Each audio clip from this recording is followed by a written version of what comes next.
Right the output, right output, और उसके बाद हमने ऐसे लिख दिया इंटीजर x, एक एरे है हमारे पास, उसमें वैल्यू पड़ी हुई है 5, 10, 15 एंड 20, ये ऐसे वैल्यू पड़ी हुई है। ठीक, इसके बाद हमने यहाँ पे क्या किया, फॉर, या लूप नहीं लगा रहे, अभी इजी रखते हैं, a0 equal to a1 equal to a2 equal to a3, ये, और उसके बाद हमने यहाँ पे प्रिंट कर दिया a0 comma a1 comma a2 और a3, ये हमने तीनों वेरिएबल को प्रिंट करा दिया। इसका आंसर निकालो। सबको पता ही है ये कि यहाँ पे जो सबसे पहला होता है, गेट बंद कर दो, गेट, ये सबसे पहला होता है, ये कौन सा इंडेक्स नंबर होता है, बोलो, 0, ये इंडेक्स नंबर 1, 2, इतना पता है ना। चलो आंसर निकालो, आंसर निकालो।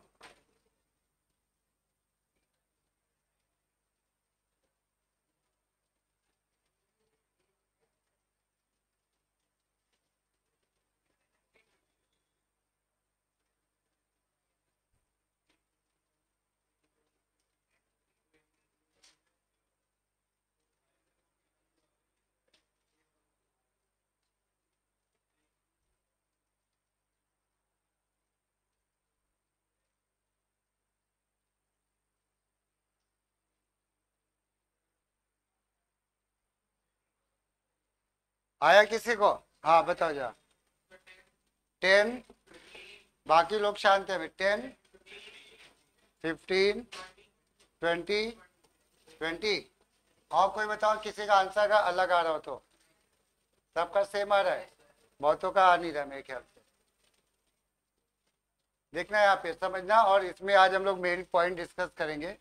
ये जो वैल्यू है इधर देखो भाई, बातें बंद करो, इधर देखो, ये जो वैल्यू है a0, a1, a2, a3, ये तो सबको पता है। यहाँ पे हमने क्या कहा, a1 में कितनी वैल्यू पड़ी है बताओ। a1 में क्या पड़ी है, 10, ये जो 10 है ये ओवरराइट कर रही है किसकी वैल्यू को, a0 को, तो ये जो 10 है ये ओवरराइट कर रही है 5 को, तो 5 की जगह क्या आ गया, 10, इतना काम हुआ इस लाइन में। इसके बाद यहाँ पे आ जाओ, हमेशा हमने बोला है कि वैल्यू इधर से इधर जाती है। यहाँ पे क्या हो रहा है, a2 की वैल्यू जा रही है किसमें, a1 में, a2 क्या है 15, ये किसको ओवरराइट कर रहा है, तो 10 को, तो यहाँ पे आ गया 15। फिर उसके बाद a3 किसको ओवरराइट कर रहा है, a2 को, a3 ये ओवरराइट कर रहा है इसको, ये आ गया। और उसके बाद जब प्रिंट किया a0, तो कितना है a0 पे, 10, तो आंसर क्या, बिल्कुल सही है, 10, 15, 20, 20। क्लियर? चलो अब आज हम लोग जरा डिस्कस करेंगे।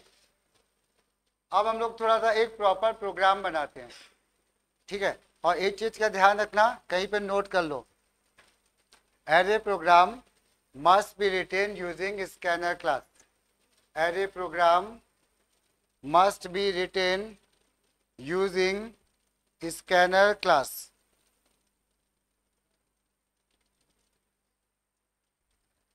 Must be written using scanner class. ठीक, मतलब बनते हैं पैरामीटर से भी, बट 10th में तुम लोग स्कैनर से लिखोगे, ठीक है। तो एक सिंपल से प्रोग्राम से शुरू कर रहे हैं, लिखो जा, राइट अ प्रोग्राम। और ये जो पार्ट हम लोग लिख रहे हैं ना, ये हर प्रोग्राम में होता ही होता है। Write a program to input 5 numbers, write a program to input 5 number in SDA। SDA का मतलब single dimensional array. Write a program to input 5 number in SDA, then print them in reverse order. And print them in reverse order. Print them in reverse order. उनको reverse order में कह रहे हैं print करो, ठीक है। तो अब हम लोग देखना 5 नंबर इनपुट करने हैं, तो एरे का साइज कितना होगा 5। 5 एक हम लोग एरे लेंगे, सुनना बहुत ध्यान से, 6 नहीं होंगे भाई, 5 होंगे। एक एरे हम डिक्लेयर करेंगे 5 का। इसमें जो सबसे पहला वेरिएबल होगा वो किस इंडेक्स, इधर आ जाओ, इधर बैठो बीच में, ठीक है। हाँ, सबसे पहला वेरिएबल, अब देखना कुछ लोग जैसे ये कह रहे हैं 6, तो उसका कॉन्सेप्ट समझना। अब जैसे ये A5 का हमने एरे डिक्लेयर किया है, तो ये वाला हमारा क्या होगा, A0 होगा, 0 ही तो होगा, 1 हो गया। अगला वाला क्या होगा, A1, A2, A3, A4, तो टोटल कितने हो गए 5, ठीक है ना। तो ये हम लोग को करना क्या है, एक एरे में 5 नंबर इनपुट करने हैं।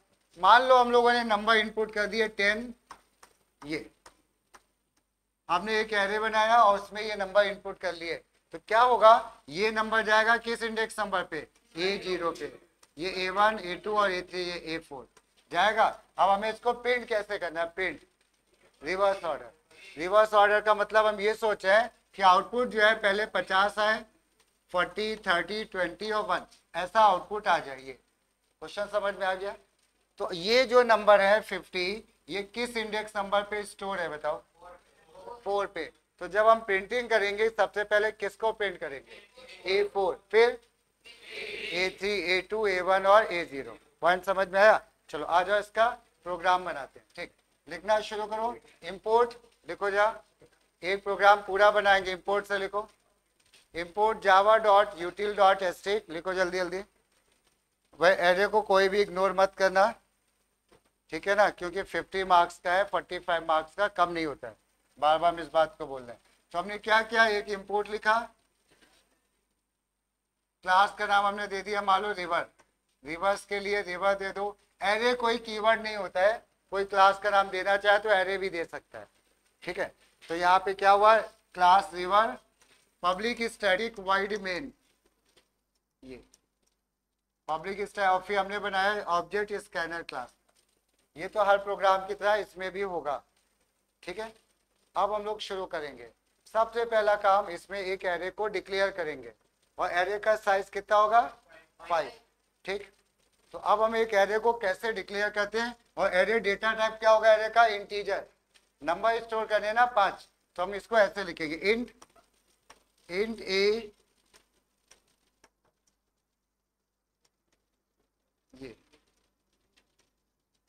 ये हमने 5, समझते चलना भी, ठीक है। ये 5 अभी हमने डिक्लेयर किए है ना। अब इसमें हम चाहे तो, अभी नोट ना करना, इसके बाद अगर हम चाहे तो इसमें ये भी कर सकते हैं, पता है क्या, ये लिख दें A0 equal to SC dot next int, फिर लिख दें A1 SC dot next int, A2, A3, A4, ऐसे भी तो लिख सकते हैं ना। लेकिन ऐसे में हमें 5 लाइनें लिखनी पड़ेगी, तो एरे का फायदा ही क्या है फिर। तो अगर गौर से देखो, 5 लाइनों में सब कुछ सेम है, केवल ये बदला है ना। इसके लिए हम क्या करेंगे, एक लूप लगा देंगे, और लूप हमेशा एरे में शुरू होता है कहाँ से, 0 से, और जाएगा क्या आखिरी इंडेक्स नंबर तक। तो अब देखना एरे में, और हर एरे में इनपुट तो होता ही होता है ना, तो ये इनपुट के 3 मार्क्स लेना बहुत ईजी है। अब हमने यहाँ पे 1-2 लाइन छोड़ी बाकी के लिए, और लिख दिया यहाँ पे एंटर 5 नंबर्स, एंटर 5 नंबर्स, ऐसे। अब 5 नंबर हमको लेने हैं ना, बट हम लोग एरे का यूज कर रहे हैं, तो पहला नंबर किस इंडेक्स नंबर पे जाएगा, 0 पे, है ना। तो जब 0 पे जाएगा तो हम एक लूप लगता है इसमें हमेशा, ये पॉइंट समझ में आ रहा है। ये हमारा लेस देन 5 होगा, क्यों, हाँ 0 है, 0 से शुरू किया तो 5 हो जाएंगे, 4 पे, 4 पे पहुंचते ही हम लोग के 5 हो जाएंगे ना। अगर कोई कह रहा है तो इसमें ये भी कह सकते हैं लेस देन इक्वल टू 4 लिख दो, वो भी सही है, ठीक। अब इसके बाद हमने क्या किया, यहाँ पे A ऑफ I,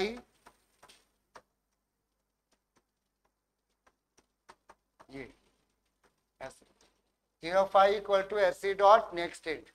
समझ में आया, पहले इतना नोट कर लो, फिर इसको जो थोड़ा और समझते हैं। ब्रैकेट में I लिखना जरूरी है,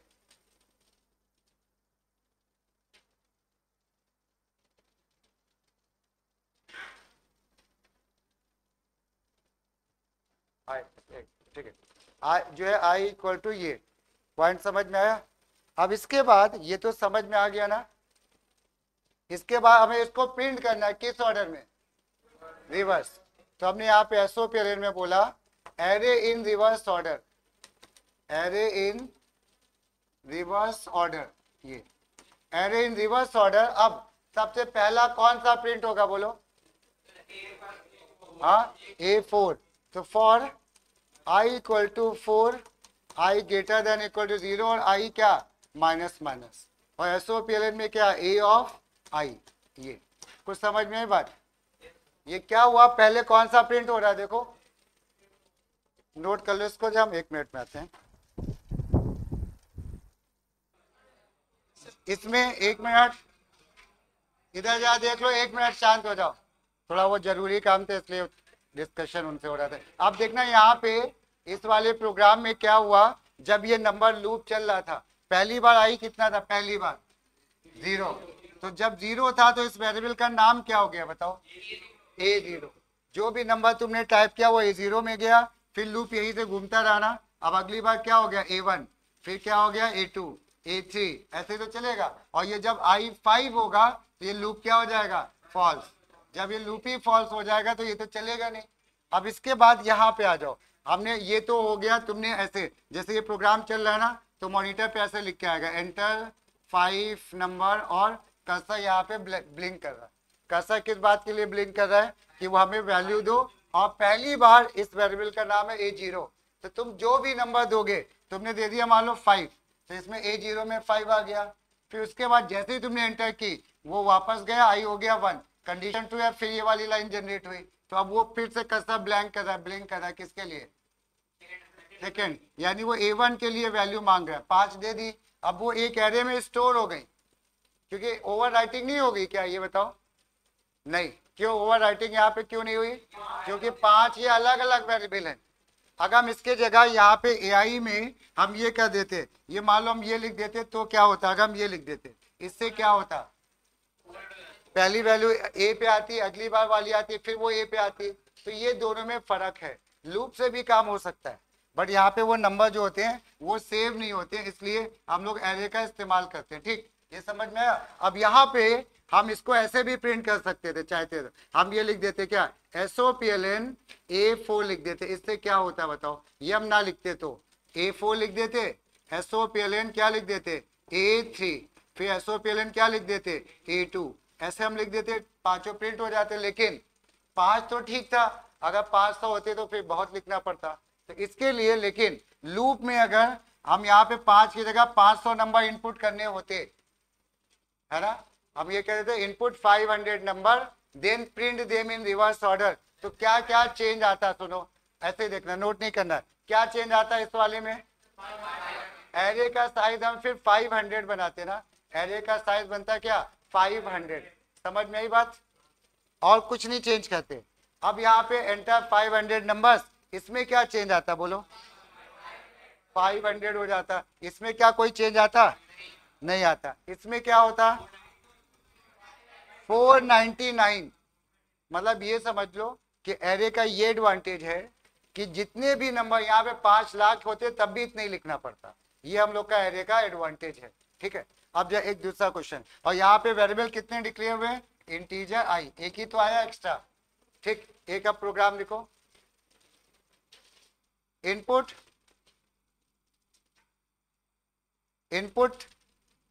marks of 50, input marks of 50 students, input marks of 50 students, and input marks of 50 students, and calculate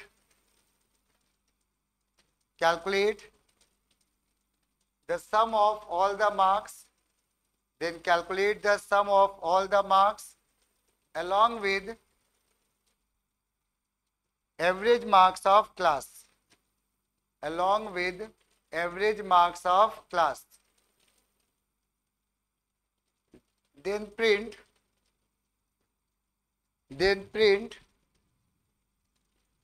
all the marks, then print all the marks with sum and average, then print all the marks with sum and average।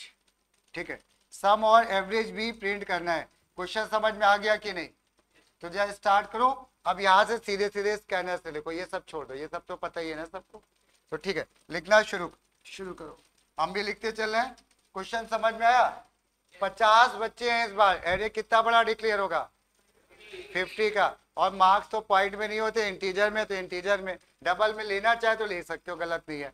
तो हमने जो है scanner लिखा, scanner से सीधे सीधे लिखे scanner. और सबसे पहला काम एक एरे को डिक्लेयर किया जिसका साइज होगा 50। ये साइज हो गया इसका 50।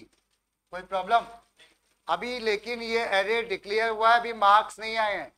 मार्क्स तो तब आएंगे जब एससी डॉट नेक्स्ट इन चलेगा ना। ठीक है, तो अब हमने यहाँ पे एक दो लाइन छोड़ दी बाकी वेरिएबल के लिए और एंटर लिख दिया। क्या? एंटर मार्क्स इन 50, नहीं, enter marks of 50 students. Enter marks of 50 students, ये ऐसे एंटर मार्क्स ऑफ 50 स्टूडेंट्स। कोई प्रॉब्लम? समझ में आ रहा है सबको? अब एंटर मार्क्स ऑफ 50 स्टूडेंट्स के बाद अब क्या करना चाहोगे? अगला लूप लगेगा। वेरी गुड, लूप इसमें खूब लगते हैं। और लूप हमेशा शुरू होगा कहां से? For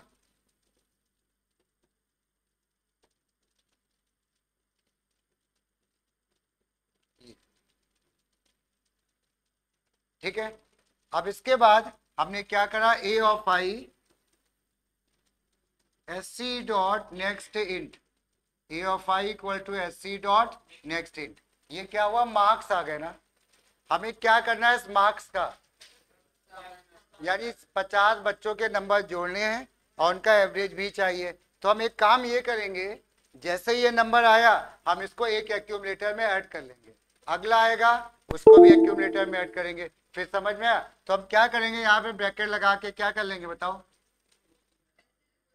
s equal to s plus i, नहीं भाई, ए आई। आई तो इसका इंडेक्स नंबर ऐड हो जाएगा ना, ए आई। ये हाँ, एस एरे नहीं है, हमें टोटल जो चाहिए, टोटल तो एक ही नंबर बनेगा ना, इंटीजर होगा। और ये एक्यूमुलेटर है, ऊपर इंटीजर 0 होगा। हाँ बोलो। नहीं, वो आगे क्वेश्चन अभी आएंगे वैसे भी, ये अभी तो हमने बिल्कुल स्टार्टिंग का बताया। ठीक है, आ जाएगा वो समझ में, वो भी आ जाएगा। ठीक है, ये समझ में आया?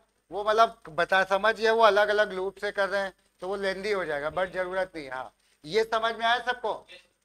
ये एस ए 0 में वैल्यू आई और वो इस एक्यूमुलेटर में ऐड हो गई, क्योंकि हमें सारे नंबर ऐड भी तो करने हैं क्वेश्चन के अकॉर्डिंग। अगला A1 आया, एस में ऐड हो गया, A2 आया, एस में ऐड हो गया, चलता जा रहा है। 50 नंबर आ गए। सम किस वेरिएबल में आ गया बोलो? एस में। तो एक काम तो हो गया सम, और इसका हमें क्या निकालना है अभी? एवरेज। तो जब ये लूप खत्म होगा तभी तो एवरेज निकलेगा। तो हमने इसके बाद निकाला यहाँ पे क्या? एवरेज। एवरेज इक्वल टू क्या बोलो कोई? हाँ, एस डिवाइडेड बाय, ये बिल्कुल सही है। तो हमारे पास सब कुछ आ गया, हमारे पास सम भी आ गया, एरे में नंबर भी भर गए और एवरेज भी आ गया। अब हमें प्रिंट क्या क्या करना है क्वेश्चन के अकॉर्डिंग? नहीं, हमें मार्क्स भी तो प्रिंट करने हैं पूरे बच्चों के। मार्क्स का मतलब जो पहला बच्चा है उसके मार्क्स किस इंडेक्स नंबर पे पढ़े, और दूसरे वाले का A1। यानी इसके अलावा हमें 50 नंबर सब प्रिंट करने ना, A0, A1, A2, A3, A4, A49 तक। तो क्या करें हम लोग? फिर लूप लगेगा, SOPLN marks of student, marks of student, ये। फिर उसके बाद हमने क्या किया? एक फॉर लूप लगा दिया। फॉर लूप कहां से शुरू होगा इस बार? पहले A0 वाले के प्रिंट करने ना, A0 A लेस देन 50, ये। और उसके बाद हम लोग यहाँ पे क्या लिख दिया? SOPLN A of I। इससे क्या होगा? लूप से A0 प्रिंट होगा, A1, A2, A3, A4 सब कुछ प्रिंट हो जाएगा ना। नहीं, गलत हो जाएगा। क्यों? अभी हम बताते हैं। ये समझ में आया सबको? इसको नोट कर लो, इनका एक अच्छा क्वेश्चन आया है, कह रहे भाई हम क्यों दोबारा लूप लगा रहे हैं, हम यहीं पे SOPLN AI कर लेते। तो वो अभी हम बताएंगे क्यों नहीं करेंगे ऐसा। ये सम, ये क्या प्रिंट हुआ बताओ, मार्क्स, 50 बच्चों के नंबर। अभी और क्या क्या प्रिंट करना है हमको। जब ये लूप खत्म होगा तो हमने यहाँ पे ऐसे कह दिया सम, सम इक्वल टू प्लस क्या एस, सही है। फिर SOPLN average equal two plus AVG, ये, और ये वाइड मेन और ये सब बंद कर दिया। और जब वेरिएबल डिक्लेयर कर लो फिर उस बात को डिस्कस करते हैं हम लोग।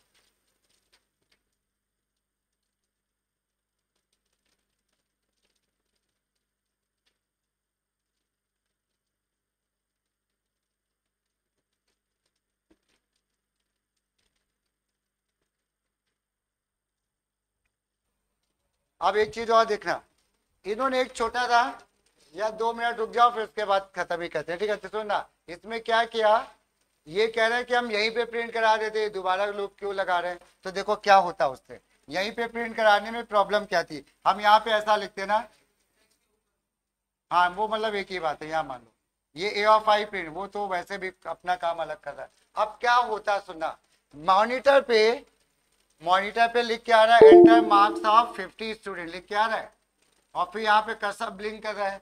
कर्सर किस वजह से, इसकी वजह से ना, तुमने पहली बार मान लो मार्क्स दे दिए 60, ये A0 में चले गए, वो सम भी हो गया, ये क्या हुआ बताओ।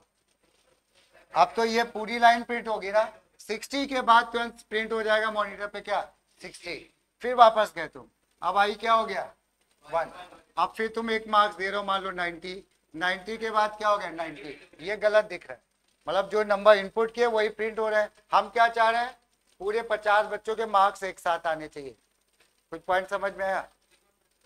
हमने ये कहा अगर इसी में लिख देंगे तो एक नंबर, हम लोगों ने क्या किया, एक नंबर इनपुट किया, इनपुट करने के बाद वो तुरंत प्रिंट हो जाएगा, दूसरा नंबर इनपुट किया तुरंत प्रिंट हो गया। अब मतलब दो बार एक ही नंबर लिख के आ रहा है, वो देखने में गलत लग रहा है। और ठीक है, अगर ये यहाँ पे लिखा तो क्या हुआ, पहले हमने सारे नंबर इनपुट कर लिए, 10 20 30 40 ये सब इनपुट कर लिए। जब ये इनपुट हो गए, अब इसके बाद मैसेज लिख के आया मार्क्स ऑफ स्टूडेंट, अब क्या हो रहा है A0, सारे मार्क्स एक साथ प्रिंट हो रहे हैं, दो बार प्रिंटिंग नहीं हो रही। पॉइंट समझ में आया। तो ये थोड़ा सा डिफरेंस है। एक दो प्रोग्राम लिख लो, इसको अपने आप ट्राई करना। लिखो एक question, input name of 10 students, input name of 10 students and print name of 10 students and print first character of each name and print first character of each name। हर नाम का पहला लेटर प्रिंट करना है।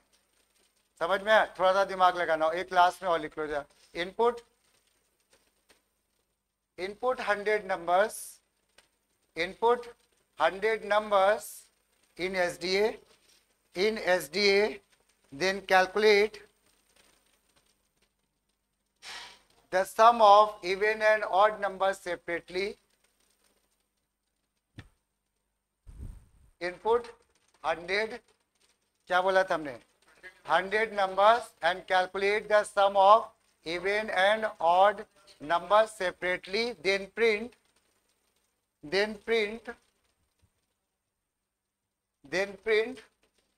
all the names, along with sum of even and odd numbers।